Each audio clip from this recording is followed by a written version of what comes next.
जय श्री कृष्णा। आज हम गीताधाम गुरुकुल ऑनलाइन क्लासेज में क्लास 10वीं का सामाजिक विज्ञान का अध्याय दूसरा संघर्षशील भारत में हम पढ़ेंगे सिख धर्म का प्रादुर्भाव एवं विकास।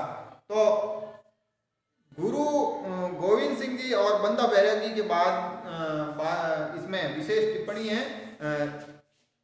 तो 13वीं सदी के प्रारंभ से ही पंजाब में मुस्लिम राज्य की स्थापना हो गई। कब? 13वीं सदी के बाद। 13वीं सदी के बाद पंजाब में मुस्लिम साम्राज्य था। क्या था? मुस्लिम साम्राज्य की स्थापना हो गई थी। क्या हो गई थी? स्थापना हो गई थी। मुस्लिम शासकों ने मजहबी राज्य की स्थापना के अंतर्गत मुसलमानों को उच्च स्थान एवं हिंदुओं को दूसरे दर्जे का स्थान, और मुसलमानों का साम्राज्य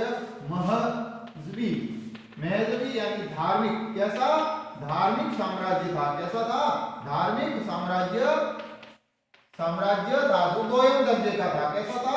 दोयम यानी पहले मुस्लिम धर्म को प्रथम दर्जा और द्वितीय दर्जा था हिंदू। दोयम दर्जा था, हिंदुओं को दूसरे दर्जा प्राप्त था। दिल्ली सल्तनत की महजबी कट्टरता की नीति से संघर्ष प्रारंभ हुआ। दिवालियों के स्थान पर मस्जिदों का निर्माण हुआ। मंदिरों को तोड़ा जा रहा था। क्या कर रहा था? मंदिरों को तोड़ा जा रहा था और मस्जिदों का निर्माण हो रहा था।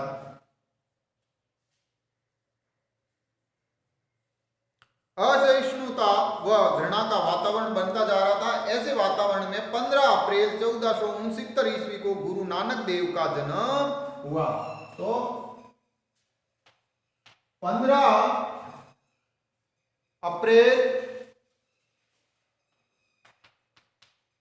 1469 ईस्वी को नानक देव का जन्म हुआ। क्या हुआ? जन्म हुआ। गुरु नानक का जन्म हुआ। इनका विवाह सुलखनी के साथ हुआ। नानक की आध्यात्मिक के प्रति रुचि थी। नानक ने मानुष की जात सबे एक है इसी तत्व का है जो प्रचार भारत भ्रमण में क्या है, यानी मनुष्य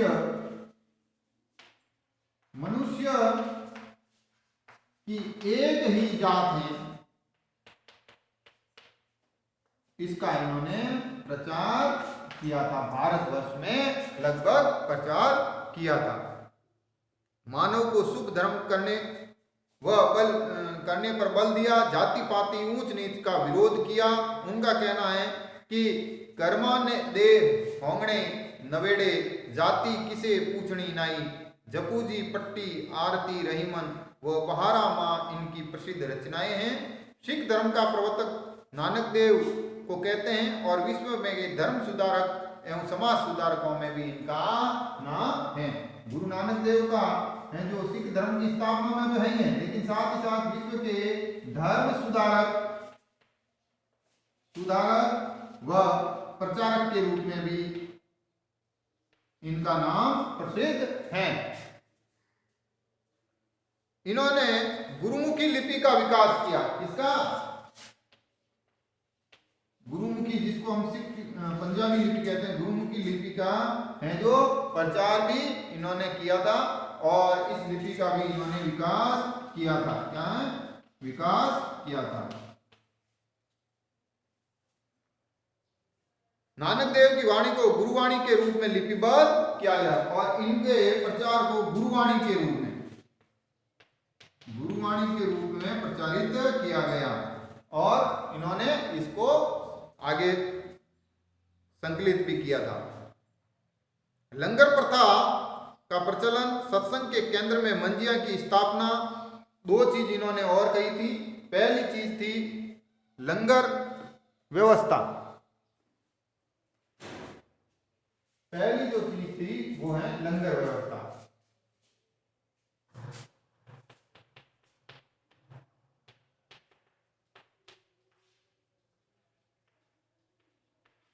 मंजिया। मंजिया जब सत्संग होता है, सत्संग होता है, तब जो गुरु ग्रंथ साहिब को रखने का जो बीच का स्थान, जो पाठ होता है, गादी होती है, गद्दी, वो है जो मंजिया कहलाती है। और लंगर व्यवस्था है, जो गुरुद्वारों में जो भोजन की व्यवस्था है, उनको कहा जाता है। और गुरु ग्रंथ साहब में इनकी गुरुवाणी संकलित है। किसमें? गुरु ग्रंथ साहब में संकलित है। इनकी वाणियां संकलित, गुरुवाणी उसमें संकलित है।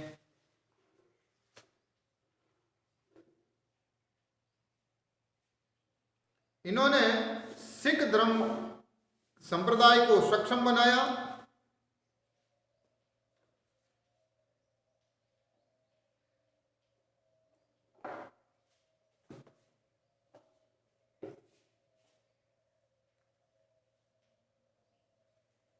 गुरु अचलदास ने लंगर प्रथा और कंगी प्रथा को कठोरता से लागू किया। बाद में गुरु रामदास ने विशाल सरोवर बनाया, जो अमृतसर कहलाया था। अमृतसर के अंदर जो स्वर्ण मंदिर में तालाब है, उसको अमृतसर तालाब कहते हैं।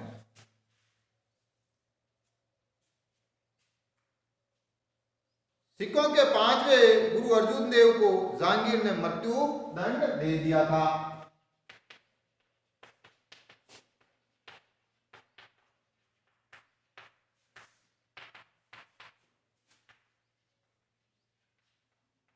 मृत्युदंड दिया जहांगीर, जहांगीर ने उनको मृत्युदंड दे दिया।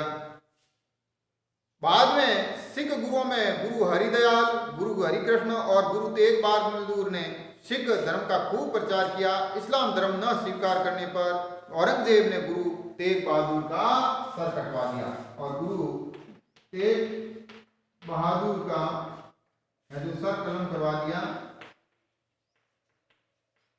औरंगजेब ने। औरंगजेब ने सर कलम करवा दिया था। इससे सिखों में आक्रोश उत्पन्न हुआ। अब हम पढ़ेंगे सिखों के जो अगले गुरु हैं, गुरु गोविंद सिंह। कौन है? गुरु गोविंद सिंह,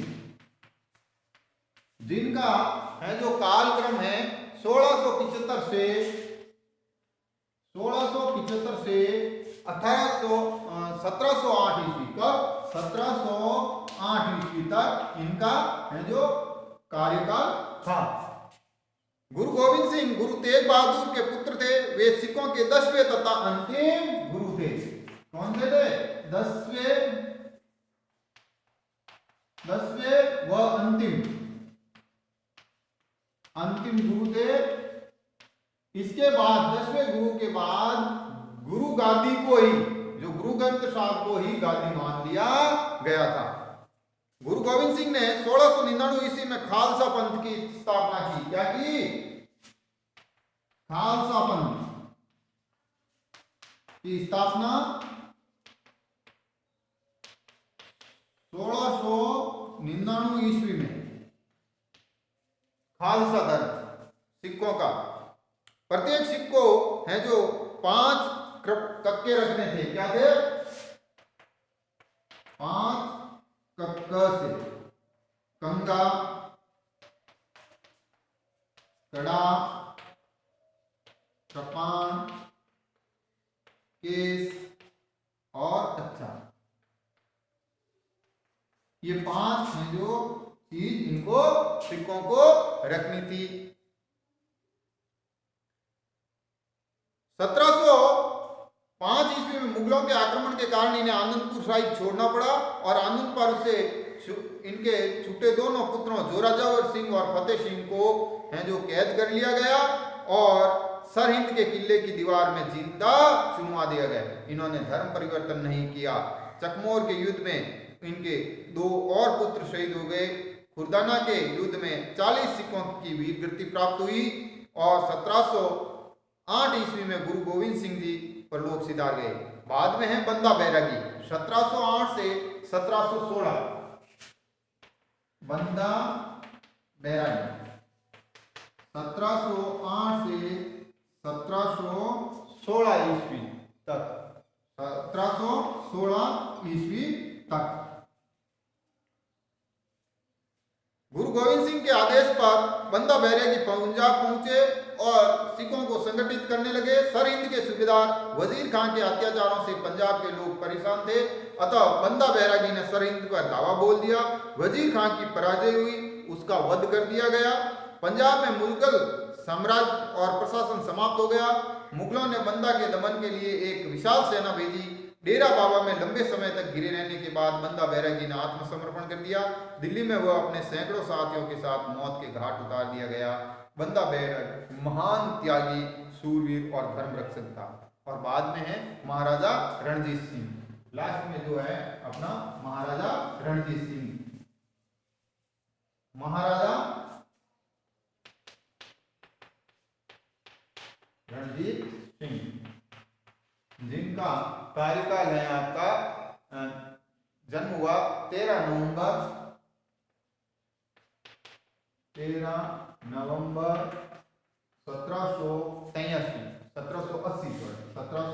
1780 ईस्वी को इनका जन्म हुआ।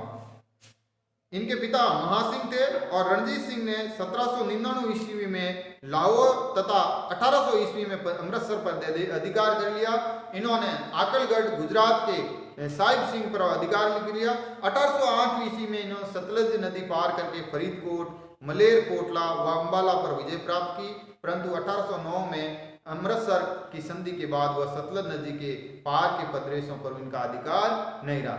1818 में रणजीत सिंह ने मुल्तान और 1834 में पेशावर पर अधिकार कर लिया और 1839 ईस्वी में रणजीत सिंह की मृत्यु हो गई। 1839 ईस्वी में इनकी मृत्यु हो गई। इसके बाद आपका ये पाठ अब समाप्त होता है। अब आगे इनके प्रश्न उत्तरों पर हैं जो नोट्स भेजे जाएंगे। धन्यवाद।